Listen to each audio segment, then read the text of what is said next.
Foster terus memukuli Lani. Mariam sudah mencoba menghentikan aksi brutal sang kakak namun sia-sia. Kakaknya makin tak terkendali, seperti orang kerasukan.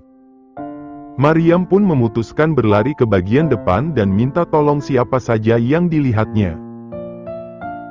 Kebetulan ada sekelompok laki-laki yang masuk ke dalam toko tersebut. Mariam mendekati sekelompok orang tersebut dan meminta tolong. "Kakakku memukuli perempuan di belakang sana, tolong hentikan dia," pinta Mariam. 4 laki-laki di depannya saling berpandangan sebentar, lalu berlari ke bagian belakang. Beberapa pelanggan yang mau membayar pun ikutan ke belakang karena penasaran. Sampai kasir jadi heran. Ada wanita dipukuli di belakang sana. Kasir wanita yang mendengar teriakan dari salah satu pelanggan pun terbelalak dan langsung menelpon polisi. Suasana di bagian belakang mendadak ramai. Mereka sibuk menonton dengan wajah ngeri. Kenapa laki-laki itu memukuli wanita? Ya ampun, kejam sekali. Cepat pisahkan mereka. Perempuan itu bisa mati, kasihan. Sayang sekali. Wajahnya tampan sekali tapi jahat pada perempuan. Mariam yang mendengar suara orang-orang itu memahami. Mereka berkata begitu karena tidak tahu bahwa sebenarnya si wanita yang sedang dipukuli jauh lebih kejam. Mau mencoba membunuh bayinya tadi. Kakaknya jadi begitu pun karena emosi. Akhirnya dengan bantuan 4 laki-laki tadi, mereka berhasil menjauhkan Foster dari Lani. Keadaan wanita itu sudah tidak berbentuk lagi. Ia terkapar lemah di lantai. Wajahnya babak belur dan berdarah.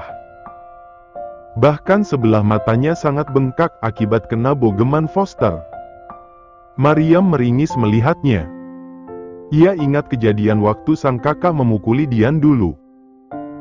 Tapi waktu itu ada Gara, jadi seorang diri pun suaminya bisa menghentikan Kak Foster. Mariam mendekati kakaknya. Orang-orang yang masih ada di situ menatap mereka. Lebih tepatnya menatap Foster.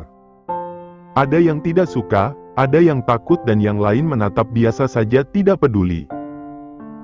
"Kakak," gumam Mariam. Tangannya memeluk lengan Foster. Lelaki tersebut masih menatap Lani dari jauh. Katakanlah dirinya memang sosok laki-laki beringas yang sangat kejam di mata orang-orang. Tapi dia tidak peduli. Karena demi melindungi keluarganya, dirinya harus menjadi kejam pada orang-orang seperti Lani. Foster pun berjalan mendekati Lani yang masih terbaring tak berdaya di lantai. Para laki-laki yang melerainya tadi waspada, takut Foster akan memukuli Lani lagi. Tapi ada Mariam yang mendampingi di sebelah kakaknya. Ia mencoba meyakinkan orang-orang itu kalau Foster tidak akan kembali memukuli Lani. "Dengar," Foster bersuara dengan nada rendah, menatap Lani. "Lebih baik berhenti jadi polisi. Kau sama sekali tidak pantas. Penjahat gila sepertimu lebih pantas dirawat di rumah sakit jiwa." Pria itu berkata tajam. Sesaat kemudian bunyi ambulans dan sirene polisi datang bersamaan. Kasir di depan yang melapor. Petugas ambulans membawa Lani. Wajahnya hampir tidak dikenali lagi. Wanita itu sudah sangat mengasihkan, sementara Foster ditahan oleh polisi. Mariam yang kelabakan. "Pak, jangan tangkap kakak aku dong. Kami hanya membela diri. Wanita tadi yang jahat, mau nyakitin aku dan anak dalam perut aku," seru Mariam tidak mau kakaknya dibawa. Kedua tangannya terentang di depan Foster. "Anda bisa jelaskan semuanya di kantor polisi Nona. Mohon kerjasamanya," ujar seorang polisi yang berumur sekitar 40-an. Mariam masih bersikeras namun Foster menenangkannya. "Jangan khawatir, mereka tidak bisa berbuat macam-macam pada kakak," ucap Foster pelan. Tangannya mengusap-usap lembut kepala Maryam. Akhirnya Foster dan Maryam menurut. Mereka ikut ke kantor polisi. Di sana mereka dimintai keterangan. Maryam sudah menelpon Garra dan menjelaskan semuanya. Menurutnya mereka akan cepat keluar dari tempat ini kalau suaminya yang datang. Dan seperti dugaannya, Garra langsung mendatangi tempat itu. Gedung departemen tersebut sama dengan tempat kerja Garra, hanya unitnya saja yang beda. Makanya polisi-polisi di situ tidak mengenal Maryam. Tapi Garra pasti mereka kenal. Tidak mungkin tidak. Karena kata Aldo suaminya sangat terkenal di departemen. Walau sibuk, Garra tetap mendahulukan keluarga. Apalagi mendengar masalah yang baru menimpa istrinya dan Foster sampai ditahan. Ia langsung mendatangi unit 8, yang khusus menangani kasus-kasus perkelahian. Saat Maryam menelponnya dan cerita tentang apa yang terjadi, emosi Garra naik. Tapi ia berusaha bersikap tenang. Maryam. Garra berlari memasuki ruang unit 8. Ia menyerukan nama istrinya begitu melihatnya. Buni. Maryam berdiri. Saat Garra sampai di depannya, ia pun memeluk suaminya. Sikapnya sangat manja. Garra ikut memeluk istrinya erat. Sementara pandangannya lurus ke Foster yang duduk berhadapan dengan seorang polisi. Wajah Foster datar. Beberapa petugas polisi yang berada di situ menatap mereka heran. Mereka semua kenal Garra. Jelaslah. Walau masih muda, tapi Garra sudah sangat diakui. Sampai kepala departemen saja sangat hormat padanya. Sepak terjang Garra di dunia kepolisian tidak main-main. Bahkan ada bocoran kalau lelaki itu akan dipromosikan menjadi kepala departemen 2 tahun depan. Tak heran banyak yang mulai mendekatinya agar dilirik oleh Garra. Pak Garra, kepala unit 8 bahkan keluar dari ruangannya untuk sekadar menyapa Garra. Garra melepaskan pelukan Maryam sebentar lalu bicara dengan kepala unit. Tangannya setia di pinggang Maryam. Ini adalah istriku, dan yang duduk di sana kakaknya. Aku sudah mendengar kejadian yang terjadi dari istriku. Apa kalian sudah mengambil bukti CCTV dari tempat kejadian? Kepala unit melirik ke anggotanya yang menangani kasus hari ini. Sudah, Pak. Dari keterangan dan CCTV yang kami lihat, memang korban yang menyerang istri Pak Garra lebih dulu. Garra menggeram. Rahangnya mengetat.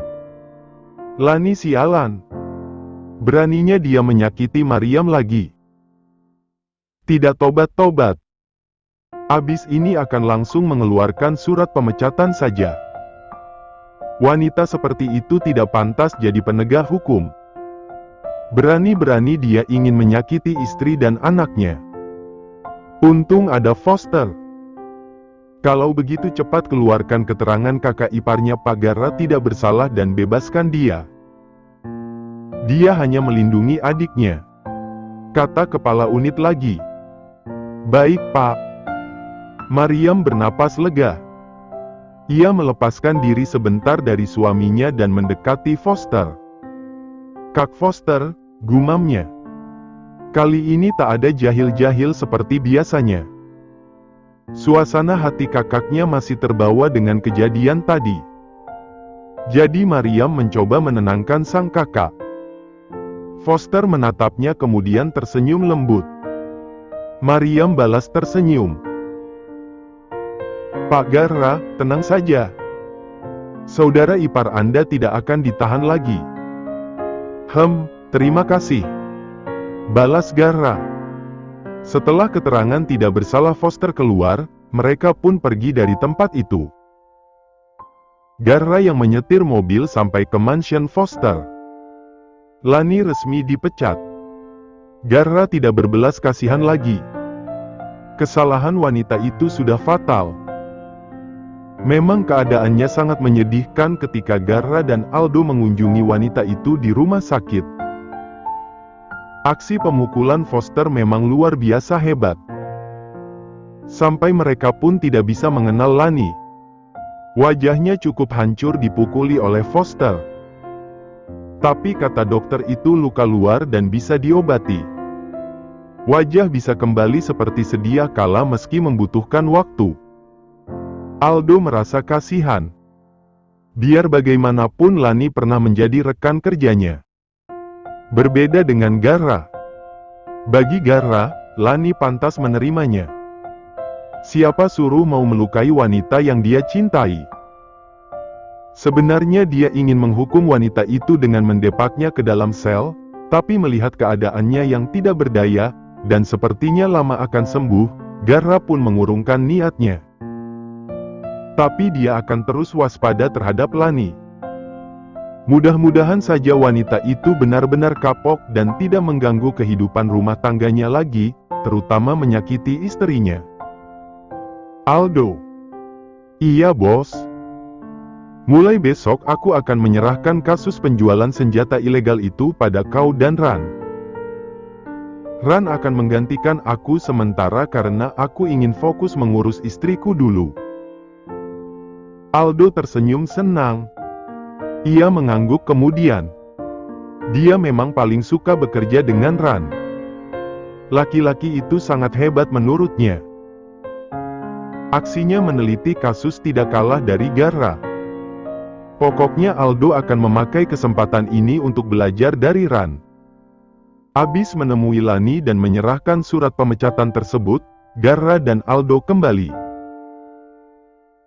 Aldo balik ke kantor, sedang Garra balik ke rumah mertuanya menjemput sang istri. Sesuai jadwal, hari ini dia akan menemani Mariam memeriksa kehamilan pada dokter kandungan. Semenjak kehamilan Mariam, Garra mulai mengurangi pekerjaannya yang padat. Dia punya banyak anak buat kompeten yang bisa dia perintahkan menggantinya sewaktu-waktu. Sayang, sudah siap? Garra bergegas naik ke kamar begitu sampai di rumah mertuanya.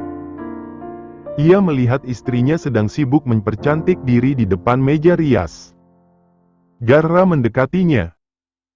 Istri siapa nih cantik banget, pujinya yang kini telah berdiri di belakang Mariam, memegangi bahu wanita itu dan mengecup bahu telanjangnya.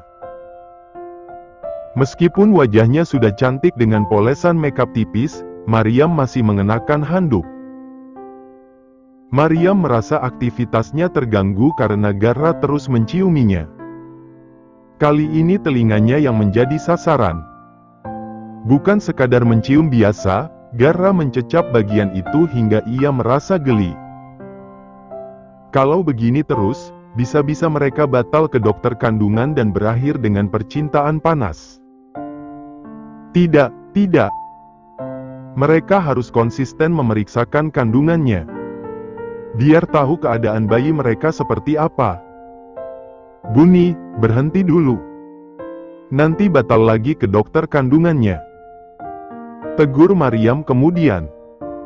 Garra pun menghentikan aksinya. Maaf, siapa suruh kamu terlalu menggoda istriku sayang? Sekali lagi Garra mengecup batang leher Mariam lalu menjauh duduk di kasur. Tatapannya tak lepas dari Mariam. Garra tersenyum. Beruntungnya dia.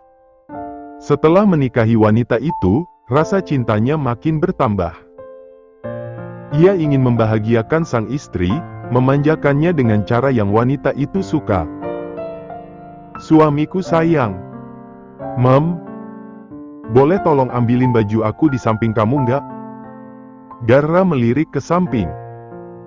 Ia mengangkat dress yang akan istrinya pakai namun tak langsung memberikan pada istrinya, dia mengamati dress itu dulu. Ganti yang lain, aku nggak izinin kamu pakai baju model ini. Loh, kenapa? Mariam bertanya heran. Terlalu pendek, dan belahan dada kamu akan kelihatan sama orang lain. Aku nggak suka. Ya ampun Buni, itu doang. Citra aku kan memang perempuan seksi. Ayo cepat kesiniin. Bukannya memberikan dress di tangannya ke Mariam, Garra malah berjalan ke arah lemari dan mencari dress yang lain. Pakai ini aja. Mariam melotot. Pasalnya Garra memberinya sebuah dress tangan panjang yang gak ada modelnya. Itu adalah produk gagal hasil dari pesan online-nya. Kok itu sih? Terlalu jadul. Enggak, ini cantik. Aduh, Buni. Nanti aku kelihatan kayak orang-orang zaman dulu lagi. Mariam keberatan. Garra mendekatinya. Pakai ini aja, kamu itu aslinya udah cantik. Mau pakai baju model apapun tetap cocok. Ayo cepat pakai. Atau mau aku yang pakein? Garra menatap istrinya dengan alis naik turun. Mariam pun cepat-cepat mengambil baju dari tangan Garra dan memakainya sendiri. Wanita itu terus mengomel selama perjalanan menuju klinik kandungan. Ia masih tidak setuju dengan pakaian pilihan suaminya. Kan jadi kurang modis. Padahal dia seorang desainer, tapi gayanya jadul. Gimana nggak kesal coba sama suami? Lihat, orang-orang pasti perhatiin gaya aku. Ih, kesel deh. Udah nggak usah ngomel lagi. Nanti kayak babi loh. Kalau aku babi, kamu suami babi. Dongkol Mariam. Garra tertawa, lalu mengusap-usap kepala istrinya. Mereka berjalan bergandengan tangan masuk ke dalam klinik. Ya, walaupun kesal dan lagi ngambek sama suaminya hanya gara-gara perkara baju, Mariam tetap bersikap manja.